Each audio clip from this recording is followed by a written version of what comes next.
হাদিস শরীফের মধ্যে এসেছে এক ব্যক্তি আসলেন, ইয়া রাসূলুল্লাহ, ইয়া হাবিবাল্লাহ, নবী গো, ও প্রাণের নবী, আমার বাবা আমার সম্পত্তিটাকে নিজের মতো করে খরচ করতে চায়।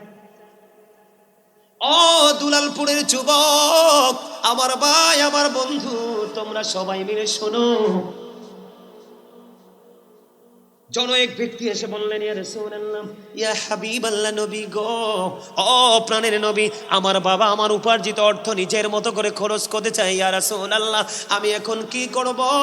আপনার আমার প্রাণের নবী একটা ডাক দিয়ে বললেন, শুধু তোমার উপার্জিত অর্থ নয়, তুমি নিজেও তোমার বাবার সম্পদ। এত আস্তে, আরে এত আস্তে ভাইয়েরা, তোমরা আমার ওয়াজটা বোঝো নাই?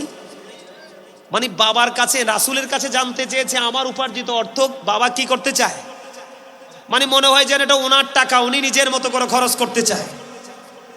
নবীজি বললেন, শুধু তোমার উপার্জিত অর্থ নয়, তুমি নিজেও তোমার বাবার সম্পদ। বাবা যেমনি চায় এমনি তোমাকে ইউজ করতে পারবে, কিন্তু তুমি জীবনে কোনোদিন না শব্দ ইউজ করতে পারবা না।